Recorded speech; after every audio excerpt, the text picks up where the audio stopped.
21대 후반기 국회가 가까스로 정상화 수순을 밟고 있습니다. 원내대표의 국회 대표 연설이 시작이 됐고요. 민생경제 특위 구성도 의결이 됐습니다.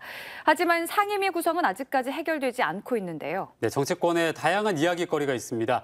오늘은 오승용 킹핀 정책 리서치 대표와 함께 정치권 이야기 짚어보겠습니다. 대표님, 안녕하십니까? 네, 안녕하십니까? 네. 먼저 어제 더불어민주당 박홍근 원내대표의 연설에 이어서 오늘은 국민의힘 권성동 대표대행의 연설이 있었습니다. 어떤 메시지가 있었습니까? 네, 집권당 대표로서 첫 연설이었는데요. 일단 새 정부 국정 방향은 특정 집단의 이익이 아니라 오직 민생, 오늘만 산다가 아닌 내일을 준비한다라는 마음으로 위기를 극복하겠다라는 취지의 연설을 했습니다. 우선 이를 위해서 30조 원 규모의 새 출발 기금을 통해 소상공인, 자영업자 원리금 상환 일정을 조정하고 특히 국민들이 관심이 많은 250만 원 이상 주택 공급을 약속했습니다. 유류세 인하폭을 확대하는 법안도 통과시키겠다라고 언급을 했고요. 민생 안전 정책들을 여러 가지를 제시를 했는데 고유가, 고물가, 고금리의 3고 문제가 결국 문재인 정부에서 경제 처질이 악화돼서 외부 위기에 더욱 취약해졌다 진단을 하고 도로교통 우편 요금 등은 올해 말까지 동결하고 전기와 가스 요금 인상은 최소화하겠다라고 언급했습니다. 연금, 노동, 교육 개혁의 필요성을 역설을 했고 대기업이 지방으로 이전할 경우 각종 세제 지원과 규제 완화도 약속을 했습니다. 네, 어제는 박홍근 민주당 원내대표의 대표 연설이 있었습니다.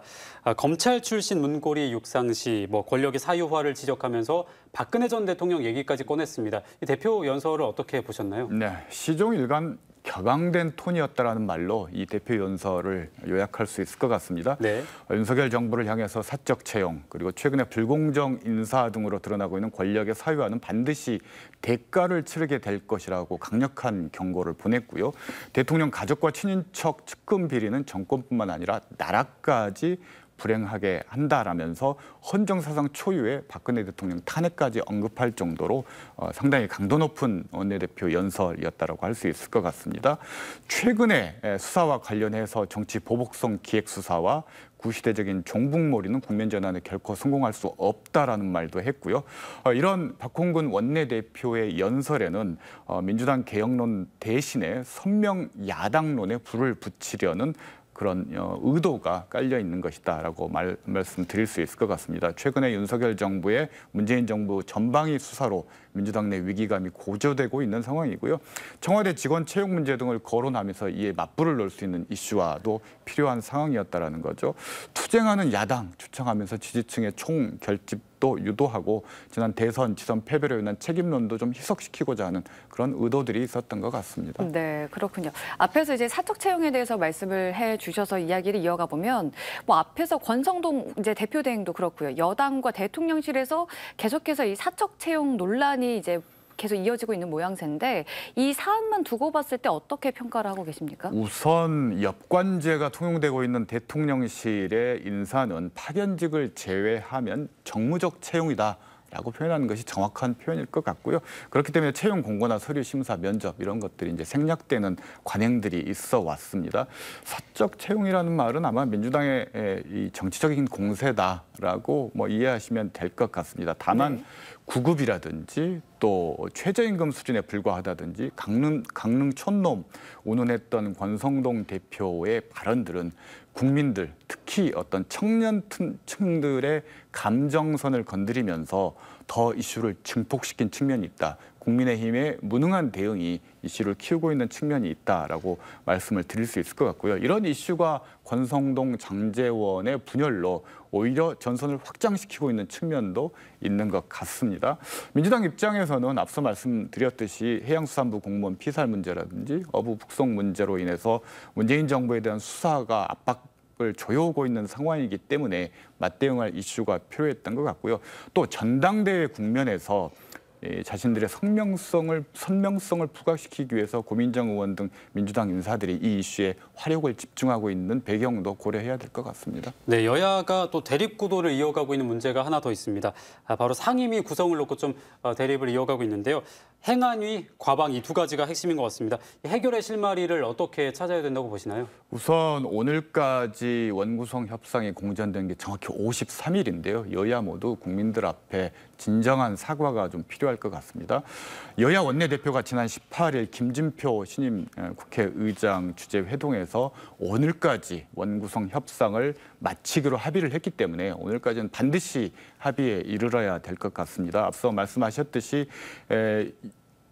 쟁점은 과방위와 행안위 위원장을 누가 차지할 것인가, 그리고 작년 윤호중 김기현 원내대표 간의 합의인 11대 7 배분 합의가 지켜질 것인가일 것 같은데요. 우선 행안위 같은 경우는 경찰국 신설 문제가 걸려 있고요. 과방위 같은 경우는 언론개혁 이슈를 다루기 때문에 여야 모두 양보할 수 없는데, 통상적으로 집권당이 맡아왔던 상임위원회지만 이번에는 하나씩 나눠받는 것으로 이견 조정이 접근이 된 것 같습니다. 들리는 이야기로는 국힘이 행안위, 그리고 민주당이 과방위를 맡을 가능성이 크다라고 되는데요. 이렇게 되면 국민의힘은 운영, 법사, 행안위 등 7개를 맡을 가능성이 높고, 민주당은 정무, 국방, 과방 등 11개 상임위를 맡을 가능성이 높습니다. 민생 경제 위기 상황에서 오늘까지 기필코 합의에 도달해서 더 이상의 국회 파행을 막는 것이 국민들 앞에 마지막 자존심을 회복하는 일이라고 생각합니다. 네. 그런가 하면 이제 오는 28일에는 이제 민주당의 전당대회 예비 경선이 열리죠. 여기에서 이제 당대표 후보는 3명, 최고위원 후보는 이제 8명이 최종 경선에 오르게 되는데요. 어떻게 좀 전망을 하고 계십니까? 굉장히 어려운 전망인데요. 일단 오늘 KBC 여론조사 결과를 보면 대표 후보군은 이재명, 박용진, 서른 세 분의 후보가 좀 유력한 것으로 보이고요. 서른 후보를 견제하기 위해서 박주민 후보와 이재명 후보 간의 연합이 성사될지 여부가 관심거리라고 할 수 있을 겁니다. 네. 그럴 경우에는 후보 단일화나 이런 이슈들이 많이 희석되면서 어차피 어대명 전대인데 더 깊어진 전대가 될 가능성도 있어 보입니다. 최고위원은 그야말로 예측 불가라고 할 수 있을 것 같은데요.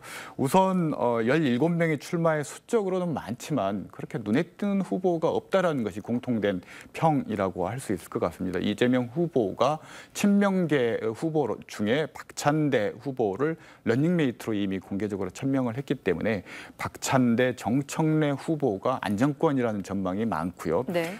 장경태, 이수진, 양이원영 의원이 당선권 진입을 위해서 친명계에서 지금 분주하게 움직이고 있고요. 반면에 친문계에서는 선택과 집중 전략인 것 같습니다. 고민정 의원에 상대적으로 좀 집중하는 선거운동이 이루어지고 있고요. 서영교, 윤영찬 이 두 분이 5위권 진입을 위해서 지금 열심히 지지를 호소하고 있습니다. 관심이 호남권 후보로서 송갑석 의원이 출마를 했었는데요. 이재명 후보가 출마 기자회견에서 호남에서 자력으로 진출하면 좋겠지만 그렇지 못하면 지명을 고려하겠다. 즉 지명직 최고위원을 호남 몫으로 배려하겠다는 발언을 했는데 이게 오히려 이제 송갑석 후보에게는 악재가 될 수도 있을 것 같습니다. 친명계에서 지명직 호남계 몫을 이야기하면서 친명계 지원을 독려하는 수단으로 좀 활용되고 있는 부분이 있고요.